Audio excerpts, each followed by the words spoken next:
Suella and I traveled to Johannesburg, Gauteng to spend a weekend with a couple of couple friends, also known as a pair of paired dates, in celebration of finding love in and through God. In today's video, we chat with Cale Janssens and Daniella Mosca, also known as Psycadillo, on the topic of Christian relationships, breaking down the sometimes true, sometimes false stereotypes and how to grow your own relationships to the point where it sets an example for those around you. Hope you enjoy, and if you do, consider subscribing.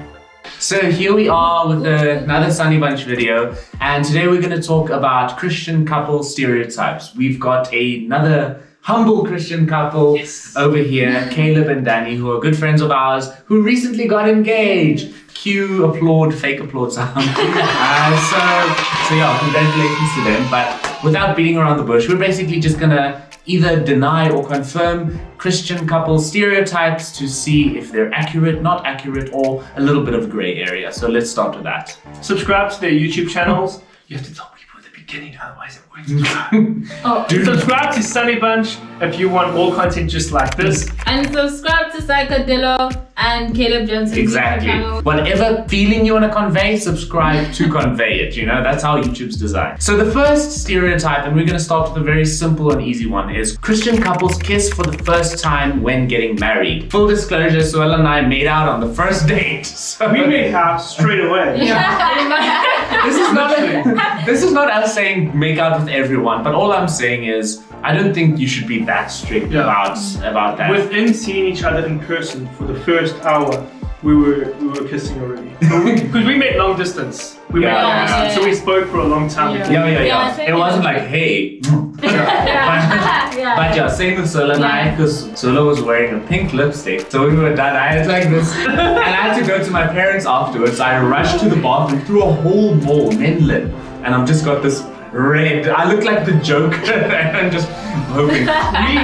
We kissed for the first time at Gold Reef City. Nice. And because that's where I was like, I wanted to take her on a date to get her like energized. So that whenever she thought of Caleb, she got excited. Because like, you go on rides and you get excited. That was my way of thinking. Oh wow, that's smart. But anyway, what ended up happening, like we walked around the corner and I was just like, can I kiss you? Or say something like that. I got consent first. Nice. And then, see, now that's Christian. Yeah. There's like three spheres if you want to look at it. You've got your physical side of your relationship. You've got your emotional side and you've got your spiritual side. And all of them have to be compatible. You don't want to be grossed out by your partner. So you want to be able to be attractive. I feel like the physical side, like kissing and stuff, is an expression of your feelings, not the goal. And also, like, I think it's different for every couple. I think it's actually okay if you want to wait till your wedding day, but don't do it for religious, like ideological reasons. Do it because it's something that you feel for you and your partner, it's important. And if God speaks to you about doing that, because God wants to speak to us about everything, including our physical relationship with one another.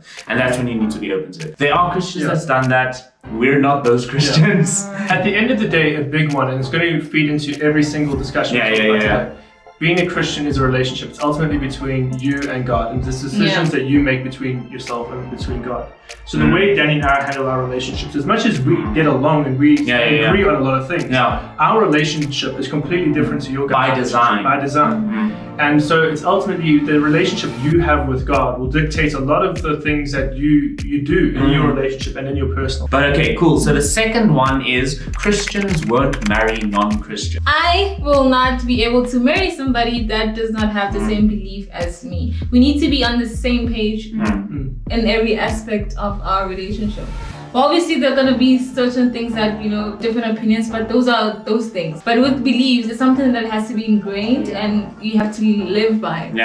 So if I have to live by something, we have to agree. So we don't want to have separate lives, but still be together. And also, when you get married, you're doing it, in front of God. So, it's a union of coming together. I also feel the same way because religion in general and different religions can be a dicey thing in general. So when you're mixing two sometimes conflicting beliefs, you're creating an environment of tension that shouldn't necessarily be in marriage. It becomes even worse when you bring children into the equation because you have two sets of beliefs and then what happens to the children? If there's no consistency, and kids need consistency and structure, and if you're lacking that in a relationship, it's gonna confuse the hell out of them. You are so clever. The first thing Danny and I ever spoke about, well, one of the first things we ever spoke about was the Christian faith. The Christian faith and The Witcher.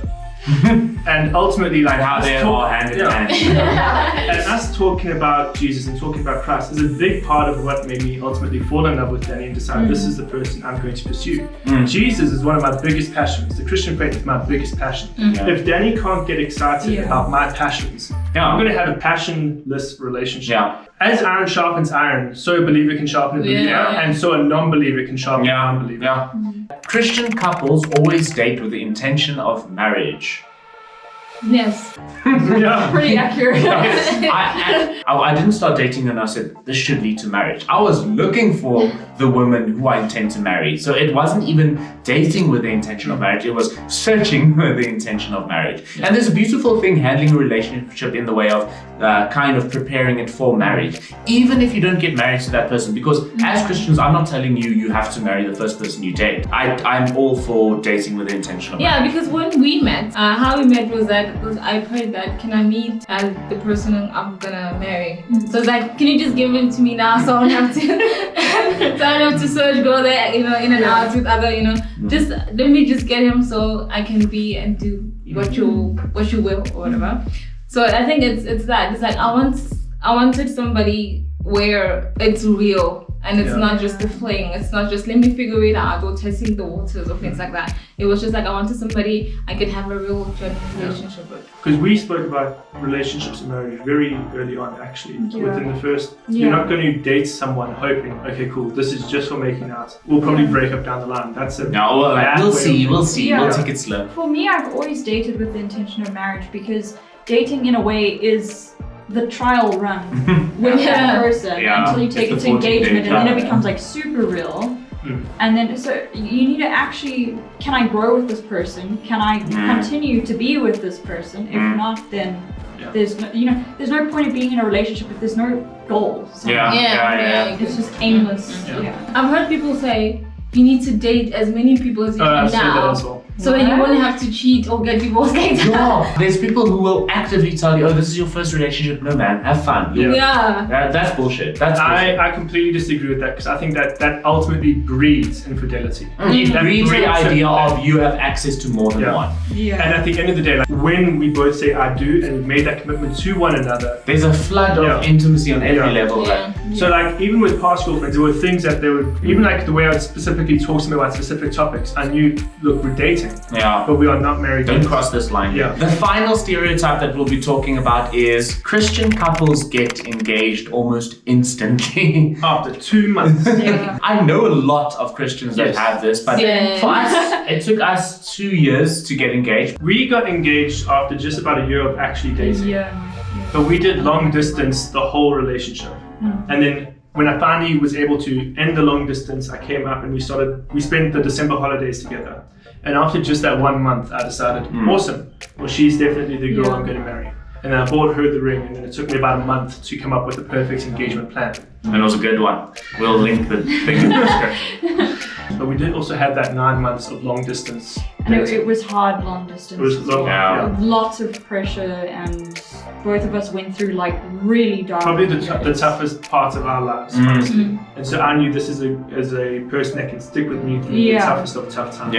We take it to God. God gives us confirmation. We're like, cool, why waste time? I have no reason to want to date Zola for 5 years before I marry her. I'm eager to spend my life in our fullest form with one another. So that's why we're so eager. We were so eager to get married, and we still had our flaws and stuff, but it's because we wanted the best part of our relationship for as long as we could have it.